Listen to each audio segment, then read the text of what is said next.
আমন্ত্রণ দীপ্ত সংবাদে আপনাদের সাথে আছি আমি ইয়াসমিন সুমনা। শুরুতেই সংবাদ শিরোনাম। দীর্ঘ ১৬ বছর পর আবার প্রাথমিক বৃত্তি পরীক্ষা শুরু। ৩ পার্বত্য জেলায় শুরু হচ্ছে ১৭ এপ্রিল। ফসল রক্ষা বাঁধকেই হুমকি মনে করেন সুনামগঞ্জ হাওরের কৃষক। বাঁধের পক্ষেই পানি উন্নয়ন বোর্ড। চট্টগ্রামে ল্যাব থাকলেও নেই পরীক্ষা কিট। হামের নমুনা পাঠাতে হয় ঢাকায়, লাগছে অনেক সময়।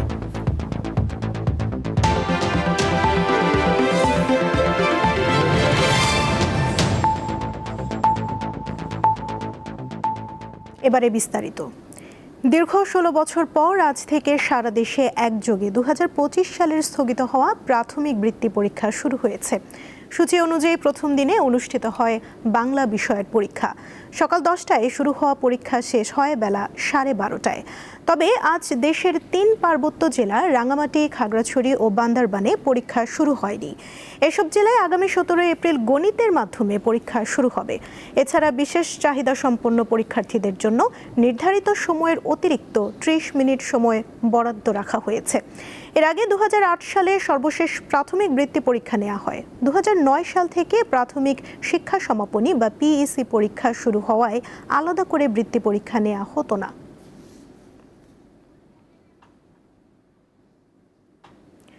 আগামী ১ জুলাই থেকে ৫ বছর মেয়াদী পঞ্চম প্রাথমিক শিক্ষা উন্নয়ন কর্মসূচি শুরু হচ্ছে বলে জানিয়েছেন প্রধানমন্ত্রী তারেক রহমান।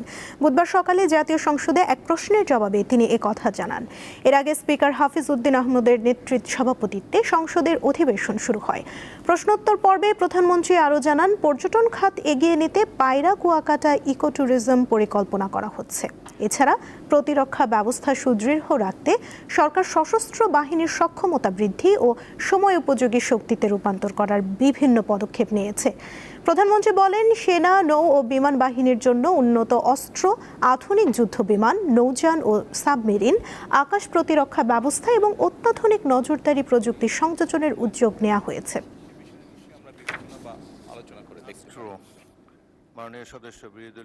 শিক্ষকদের শিক্ষার মান এবং দক্ষতা বৃদ্ধির লক্ষ্যে বিশেষ প্রশিক্ষণ কর্মসূচির আওতায় আনার ওপর গুরুত্ব প্রদান করা হয়েছে। বর্তমানে প্রাথমিক বিদ্যালয়গুলোতে মোট শিক্ষকের সংখ্যা ৩,৭৬,৪৮৯ জন। এর মধ্যে চতুর্থ প্রাথমিক শিক্ষা উন্নয়ন কর্মসূচির আওতায় ইতিমধ্যেই ১,৩০,০০০ শিক্ষককে ইংরেজি বিষয়ে প্রশিক্ষণ প্রদান করা হয়েছে। মাননীয় সংসদ সদস্য, আপনি জেনে আনন্দিত হবেন যে আগামী ১ জুলাই ২০২৬ হতে ৫ বছর মেয়াদী পঞ্চম প্রাথমিক শিক্ষা উন্নয়ন কর্মসূচি সরকার শুরু করতে যাচ্ছে এবং এই কর্মসূচির মাধ্যমে অবশিষ্ট যে শিক্ষকবৃন্দ আছেন তাদেরকেও ইংরেজি বিষয়ে শিক্ষা প্রদানের পরিকল্পনা বর্তমান সরকারের রয়েছে। একদিকে বৈশাখের তপ্ত রোদ, অন্যদিকে সড়কে ঘন্টার পর ঘন্টা তেলের জন্য অপেক্ষা। সব মিলিয়ে চরম দুর্ভোগে সময় পার করছেন যানবাহন চালকেরা। গত ১.৫ মাস ধরে চলা জ্বালানি তেল নিয়ে এমন চিত্র রাজধানী ঢাকা সহ সারা দেশের। সরবরাহে ঘাটতি থাকায় বেশিরভাগ ফিলিং স্টেশন থেকেই পূর্ণ মাত্রায় তেল দেয়া বন্ধ রয়েছে। ফলে যেগুলো চালু রয়েছে সেখানে তেল নিতে যানবাহনের চাপ পড়ছে বেশি। ফলে অনেক স্থানে অপ্রীতিকর ঘটনাও ঘটছে।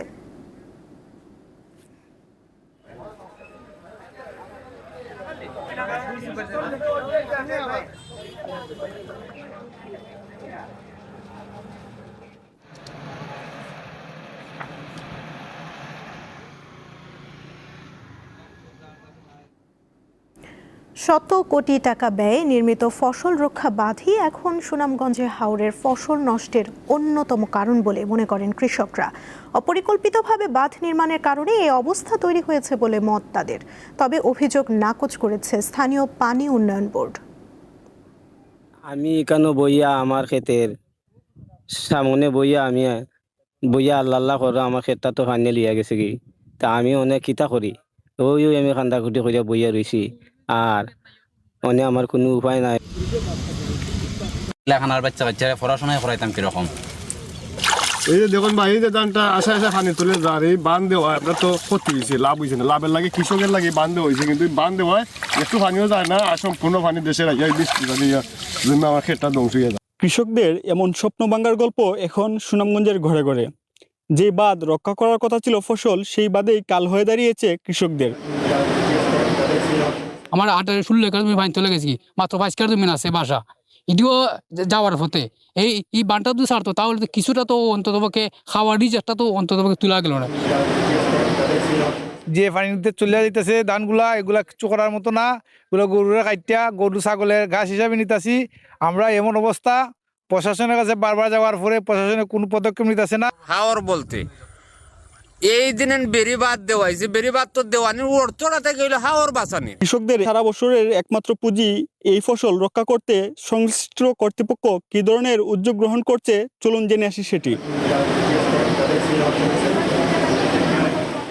বিভিন্ন জায়গায় তারা আতঙ্কিত যে তারা যদি বাঁধ কেটে দেয় এবং তার ডাউনস্ট্রিমে যদি পানি চলে আসে, তাহলে হয়তো তাদের ধান ডুবে যাবে। এই জন্য আসলে মূলত তারা কাটতে দিচ্ছে না। কিন্তু এই বাঁধগুলো যদি কেটে দেওয়া হয়, তাহলে কিন্তু আমাদের যে সুনামগঞ্জে হাওরের যে জলবদ্ধতা রয়েছে এবং সেগুলো কিন্তু ওই পানিটা কিন্তু রেগুলেটর দিয়ে বের হয়ে যাওয়ার কথা ছিল। পানি উন্নয়ন বোর্ড প্রশাসন তাদের কোনো ধরনের কোনো উদ্যোগ আমরা দেখছি না এই জলাবদ্ধতা নিরসনে। কিছু কিছু জায়গায় কৃষকরা তারা ধান বাঁচাইতে বাঁধ কেটে দেওয়ার প্রক্রিয়ায় চলে যাচ্ছেন এবং এখানেও কিন্তু তারা আইনিভাবে বাধাপ্রাপ্ত হচ্ছেন। পানি উন্নয়ন বোর্ড বাধা দিচ্ছে, প্রশাসন বাধা দিচ্ছে। কৃষকরা অভিযোগ করছেন অপরিকল্পিত বাঁধের কারণেই যেই ফসল আর কয়েকদিন পর বৈশাখে গড়ে তোলার কথা, সেই ফসলেই এখন তাদের চোখের সামনে বৃষ্টির পানিতে নষ্ট হয়ে যাচ্ছে। প্রতিদিনই বাড়ছে হামের প্রাদুর্ভাব, দিন দিন হাসপাতালে রোগী ভর্তি বাড়ছে। রাজশাহী মেডিকেল কলেজ হাসপাতালে মঙ্গলবার সকাল 9টা থেকে বুধবার সকাল 9টা পর্যন্ত 24 ঘন্টায় হামের উপসর্গ নিয়ে 24 জন রোগী ভর্তি হয়েছে। বর্তমানে হাসপাতালে চিকিৎসাধীন রয়েছে 164 জন রোগী, আর সুস্থ হয়ে বাড়ি ফিরে গেছেন 14 জন রোগী। লক্ষ্মীপুরে 24 ঘন্টায় নতুন 3 শিশু সহ বর্তমানে সদর হাসপাতালে হামের উপসর্গ নিয়ে ভর্তি রয়েছে 26 শিশু। জেলা সিভিল সার্জন জানান, আগামী 20 এপ্রিল থেকে লক্ষ্মীপুর জেলায় হামের টিকা দেওয়া হবে।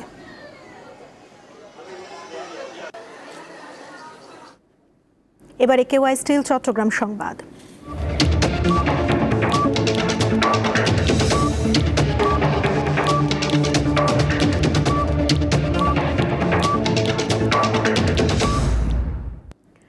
চট্টগ্রামে উন্নত মানের ল্যাব থাকলেও কিট সংকট ও অনুমতি না থাকায় হামের পরীক্ষা করা হচ্ছে না, ফলে নমুনা পাঠাতে হচ্ছে ঢাকায়। এতে লাগছে অনেক সময়, বাড়ছে জটিলতা। চট্টগ্রামের ফৌজদারহাটে Bangladesh institute of tropical and infectious diseases BITID-তে হাম শনাক্তের জন্য প্রয়োজনীয় ল্যাব সুবিধা আছে। বায়োসেফটি লেভেল 3 মানের পরীক্ষাগার এটি। প্রতিদিন অন্তত 100 হাম রোগীর নমুনা পরীক্ষার সক্ষমতা আছে এখানে, কিন্তু সংশ্লিষ্ট কর্তৃপক্ষের অনুমতি না মেলায় এখনও পরীক্ষা শুরু করা যাচ্ছে না। BITID কর্তৃপক্ষ জানিয়েছে, মার্চের শেষ দিকে স্বাস্থ্য মন্ত্রণালয়ের কাছে অনুমতি এবং কিট চেয়ে আবেদন করা হয়েছে, তবে এখনো কোনো সাড়া মেলেনি। সবার এটা কোয়েরি যে এখানে ল্যাবটা চালু হচ্ছে না কেন। তো এটা এই কথাটা আমরা উদ্বোধন কর্তৃপক্ষকে জানানো হয়েছে যে আপনারা এটা আমরা যদি চালু করি এটার জন্য জনগণের সুবিধা হবে। এদিকে চট্টগ্রামের বিভিন্ন হাসপাতালে হাম উপসর্গ নিয়ে রোগীর সংখ্যা ক্রমে বাড়ছে। বিশেষ করে টিকার বাইরে থাকা শিশুদের মধ্যে ঝুঁকি বেশি। সংশ্লিষ্টরা বলছেন, ঢাকায় নমুনা পাঠানোর পর ফল পেতে যেখানে কয়েকদিন সময় লাগে, সেখানে স্থানীয়ভাবে পরীক্ষা চালু হলে এতে সময় লাগবে না। এতে দ্রুত রোগ শনাক্ত হবে এবং সংক্রমণ নিয়ন্ত্রণেও সুবিধা হবে। যাদের এখনো গত 6 মাসের মধ্যে ভিটামিন এ ক্যাপসুল খায়নি, তারা যেন ভিটামিন এ ক্যাপসুলটা নিকটবর্তী স্বাস্থ্যকেন্দ্রে যোগাযোগ করে তাদের বয়স অনুযায়ী ডোজ ঠিক করে খেয়ে নিয়ে শিশুর পুষ্টিমা যেন ঠিক রাখা হয় এবং যাতে শিশুকে একটু স্বাস্থ্যকর পরিবেশে রাখা যায়, এটা চেষ্টা করলে আমার মনে হয় হাম খুব বেশি ভয় পাওয়ার কিছু নেই। বিভাগীয় স্বাস্থ্য পরিচালক জানান, বিষয়টি দ্রুত সমাধানে ঊর্ধ্বতন মহলের সঙ্গে যোগাযোগ অব্যাহত রয়েছে। নমুনা পরীক্ষার বিষয়ে এই সিদ্ধান্ত আসে আমাদের কেন্দ্রীয়ভাবে, সেন্ট্রালি, এবং এই মুহূর্তে IPH ছাড়া সারা বাংলাদেশের আর কোথাও এই টিকা এই স্যাম্পলগুলো পরীক্ষা করার কোনো সুযোগ এখন আমরা তৈরি করতে পারি নাই। বিশেষজ্ঞরা বলছেন হাম অত্যন্ত সংক্রামক হওয়ায় দ্রুত শনাক্ত ও আইসোলেশন জরুরি, কিন্তু পরীক্ষার ফল পেতে দেরি হলে আক্রান্ত ব্যক্তি অজান্তে অন্যদের মধ্যে সংক্রমণ ছড়িয়ে দিতে পারে, ফলে প্রাদুর্ভাব নিয়ন্ত্রণ আরও কঠিন হয়ে ওঠে। রুনা আনসারি, দীপ্ত সংবাদ, চট্টগ্রাম। সামাজিক প্রতিষ্ঠা, অর্থনৈতিক মুক্তি ও স্বাবলম্বী হওয়ার আশায় পাহাড়ে অনেক নারী নিজেদের উদ্যোক্তা হিসেবে গড়ে তুলেছেন। তবে সহজ শর্তে ব্যাংক ঋণ না পাওয়া ও প্রশিক্ষণের অভাব সহ নানা কারণে বাধার মুখে পড়ছেন তারা। নানা প্রতিকূলতা ও সংকট পেরিয়ে ক্ষুদ্র ব্যবসা, বুনন শিল্প, জুম চাষ ও হস্তশিল্পের মাধ্যমে সফল উদ্যোক্তা হিসাবে গড়ে উঠছেন খাগড়াছড়ির পাহাড়ি নারীরা। উচ্চশিক্ষার পাশাপাশি মেধা ও শ্রমে স্বাবলম্বী হয়ে পরিবার ও সমাজের অর্থনীতিতে গুরুত্বপূর্ণ অবদান রাখছেন। চাকরির খোঁজে না ছুটে নিজেদের কর্মঠ করে গড়ে তুলছেন তারা। ঐতিহ্যবাহী থামি, পিনন এবং বাঁশ-বেতের সামগ্রী তৈরি করে স্থানীয় ও জাতীয় পর্যায়ে সুনাম অর্জনের পাশাপাশি অর্থনৈতিকভাবে ঘুরে দাঁড়াচ্ছেন নারী উদ্যোক্তারা। বর্তমানে খাগড়াছড়ি পার্বত্য জেলায় দেখা যায় আপনার উদ্যোক্তাদের সংখ্যা খুব বেশি, কিন্তু হিসাব করলে আপনি দেখবেন অর্ধেকই কিন্তু নারী। আর দেখবেন এখন উদ্যোক্তা হিসেবে যারা পেশায় চলে আসতেছেন তারা অধিকাংশই কিন্তু অনেক শিক্ষিত। পড়াশোনার পরে কিন্তু দেখা যায় আমরা নারীরা এখন ব্যবসায়টাকে একদম মেইন পেশা হিসেবেই কিন্তু বেছে নিচ্ছি। তাদের দাবি সরকারি সহায়তা, প্রশিক্ষণ প্রণোদনা এবং সহজ শর্তে ঋণ সুবিধা নিশ্চিত করা গেলে আরও স্বাবলম্বী হয়ে উঠবে পাহাড়ের নারীরা। আমি সরকারকে এবং ব্যাংকে আমি রিকোয়েস্ট করব যে আসলে আমাদের যে উদ্যোক্তা আছেন তাদের দিকে সুদৃষ্টি দিয়ে আমাদেরকে কিছু সহজ শর্তে যদি কিছু আমাদেরকে ঋণ দেওয়া হয় তাহলে আমরা সামনে আবার এগিয়ে যাওয়ার চেষ্টা করব। আমাদের এখানে অনেক কাঁচামালের সহজলভ্যতা রয়েছে, কিন্তু সঠিক প্রশিক্ষণের অভাবে আমরা সেগুলো কাজে লাগাতে পারি। নারীদের আত্মনির্ভরশীল ও উদ্যোক্তা হিসাবে গড়ে তুলতে প্রশিক্ষণের পাশাপাশি বিভিন্ন ধরনের সহযোগিতা দিয়ে যাচ্ছে মহিলা বিষয়ক অধিদপ্তর। খাগড়াছড়িতে যে নারী উদ্যোক্তারা এখন এসেছে প্রায় সবাই ভালো শিক্ষার পাশাপাশি ওরা শুধু চাকরির জন্য অপেক্ষায় না থেকে, অন্যের মুখাপেক্ষী হয়ে না থেকে ওরা নিজেরাই উদ্যোগ গ্রহণ করছে, বিভিন্ন উদ্যোগ গ্রহণ করছে এবং সেই সাথে নিজের ভাগ্য উন্নয়নের জন্য তো কাজ করছে এবং পিছিয়ে পড়া যে নারীরা আছে তাদের ভাগ্য উন্নয়নেও কাজ করছে। আর এক্ষেত্রে মহিলা বিষয়ক আমরা যেটা করছি, তাদের উদ্যোগকে সামনে নিয়ে যাওয়ার জন্য আমরা আমাদের মহিলা বিষয়ক অধিদপ্তরের তরফ থেকে যে ধরনের সহযোগিতা প্রয়োজন হয় আমরা সেটা দিই। নারী উদ্যোক্তাদের মতে দক্ষতা বাড়াতে প্রশিক্ষণের পাশাপাশি প্রয়োজন নীতিগত সহায়তা, তাহলেই পাহাড়ে গড়ে উঠবে আরও শত শত উদ্যোক্তা। সানজিদা স্নিগ্ধা, দীপ্ত, বার্তাকক্ষ। বাংলা নববর্ষের প্রথম দিনেই কৃষক কার্ড হাতে পেয়ে উচ্ছ্বসিত চাষিরা। তাদের মুখে হাসি ফুটেছে। এই কার্ডের মাধ্যমে সহজ শর্তে ঋণ ও কৃষি বীমা সহ 10 ধরনের বিশেষ সুবিধা পাবেন কৃষকরা। পহেলা বৈশাখে কৃষক কার্ড বিতরণ কার্যক্রম উদ্বোধন করেন প্রধানমন্ত্রী তারেক রহমান। প্রাক পাইলটিং পর্যায়ে দেশের 10 জেলার 11 উপজেলার 20,671 জন কৃষকের হাতে এই কার্ড তুলে দেওয়া হয়েছে। মঙ্গলবার পঞ্চগড়ের বোদায় বৈরাতি উচ্চ বিদ্যালয়ে পানি সম্পদ প্রতিমন্ত্রী ফরহাদ হোসেন এবং পঞ্চগড় সদরে ব্যারিস্টার জমির উদ্দিন কলেজিয়েট ইনস্টিটিউটে কৃষকদের হাতে কার্ড তুলে দেন সংসদ সদস্য ব্যারিস্টার নওশাদ জমির। কৃষি কার্ড পাইলাম, সার, বীজ, সব জিনিসের সহযোগিতা পাইলাম, সাহস বাড়লো। কার্ড পেয়ে যে সুযোগ সুবিধা পাবো এই জন্য সরকারকে আমরা অত্যন্ত ধন্যবাদ জানাই। বীজ থেকে শুরু করে আমাদের কিছু পণ্য সামগ্রী আমরা বলছে অল্প দামে আমরা ক্রয় করতে পারবো এবং বিভিন্ন রকম সুযোগ সুবিধা আমরা পাচ্ছি, অন্তত আমরা খুশি। যতটুকু কৃষি করতেছি এবং গবাদি পশুর পিছনে আমি শ্রম দিচ্ছি, আমার মনে হচ্ছে এই সরকার আমাদের পিছনে আছে।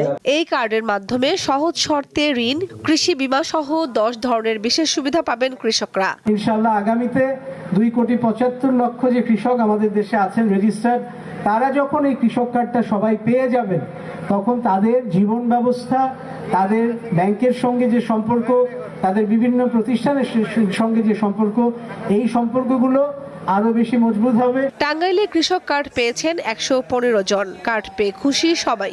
এই কার্ডটি হাতে পেয়ে অনেক গর্বিত এবং আনন্দিত। এই কার্ডের মাধ্যমে আমি সার, কীটনাশক ওষুধ, গরুর খাবার এবং মুরগির খাবার, এগুলো সবই আমি ন্যায্য মূল্যে পাবো। খুবই খুশি, আমি খুবই আনন্দিত যে একজন রাষ্ট্রপ্রধানের কাছে থেকে, প্রধানমন্ত্রীর কাছ থেকে আমি কৃষি কার্ডটা উপহার পেলাম। আস্থা বিশ্বাস অনেক বেড়ে গেল, তার প্রতি অনেক কৃতজ্ঞতা প্রকাশ করছি। আগামী 4 বছরে পর্যায়ক্রমে 1,65,00,000 কৃষকের হাতে এই কার্ড তুলে দেওয়া হবে। বগুড়ার শিবগঞ্জে ভূমিহীন প্রান্তিক, ক্ষুদ্র, মাঝারি ও বড় এই 5 শ্রেণীতে কার্ড পেয়ে হাসি ফুটেছে কক্সবাজারের টেকনাফের 1,698 জন কৃষকের মুখে। কামরুন নাহার, দীপ্ত, বার্তাকক্ষ।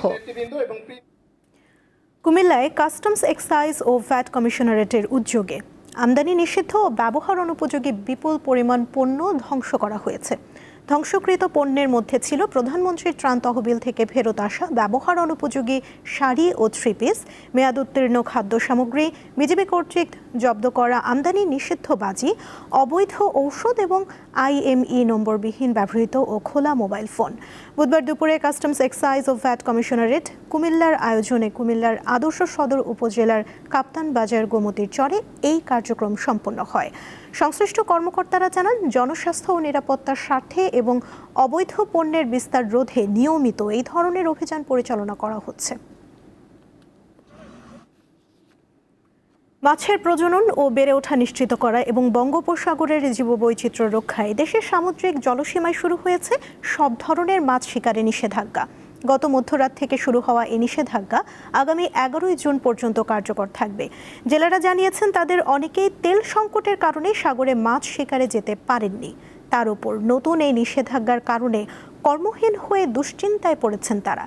তবে মৎস্য কর্মকর্তা জানান, নিষেধাজ্ঞা চলাকালে নিবন্ধিত জেলেরা সরকারের কাছ থেকে চাল সহায়তা পাবেন। এক্ষেত্রে প্রত্যেককে 2 ধাপে 77 কেজি করে চাল দেওয়া হবে। নিষেধাজ্ঞা সফল করতে বরফকল ও জ্বালানি সরবরাহ বন্ধের পাশাপাশি নজরদারি বাড়ানো হয়েছে। আইন অমান্যকারীদের বিরুদ্ধে ব্যবস্থা নেওয়ার হুঁশিয়ারি দিয়েছেন মৎস্য কর্মকর্তারা।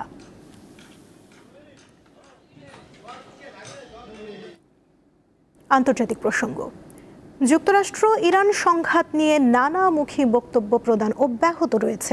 এবার ইরানের বিরুদ্ধে যুদ্ধ শিগগিরই শেষ হতে পারে বলে জানিয়েছেন যুক্তরাষ্ট্রের প্রেসিডেন্ট ডোনাল্ড ট্রাম্প। ফক্স নিউজকে দেওয়া সাক্ষাৎকারে ট্রাম্প এই মন্তব্য করেন। তার এই বক্তব্যের সমর্থন পাওয়া যায় 2 দেশের মধ্যে দ্বিতীয় দফায় সরাসরি আলোচনার সুযোগ তৈরি হয়। CNN জানায়, এবার যুক্তরাষ্ট্রের প্রতিনিধি দলের নেতৃত্বে থাকছেন দেশটির ভাইস প্রেসিডেন্ট জেডি ভ্যান্স। অন্যদিকে ইরানের বন্দরগুলো দিয়ে সমুদ্রপথে সব ধরনের অর্থনৈতিক লেনদেন ও বাণিজ্য বন্ধ করে দেওয়ার দাবি করেছে মার্কিন সামরিক বাহিনী। মধ্যপ্রাচ্যের সমুদ্র সীমায় বর্তমানে মার্কিন বাহিনীর একচ্ছত্র আধিপত্য বজায় রয়েছে বলেও দাবি করা হয়।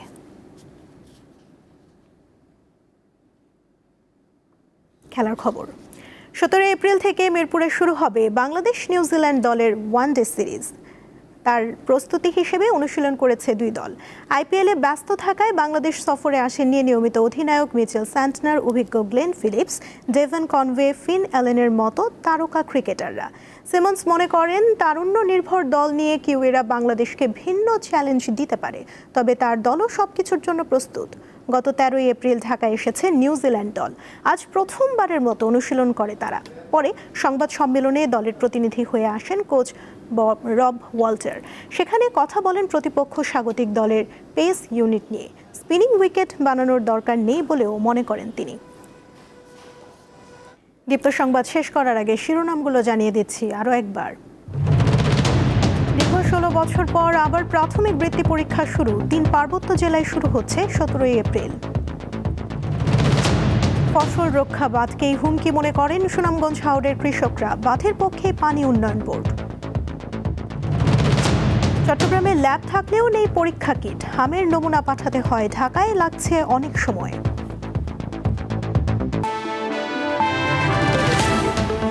এই ছিল এখনকার মতো। পরবর্তী সংবাদ সন্ধ্যা 6টা 40 দেখার আমন্ত্রণ রইল। এছাড়া আরও তথ্য পেতে যুক্ত থাকুন দীপ্ত ডিজিটাল প্ল্যাটফর্মের সাথে। ধন্যবাদ সবাইকে।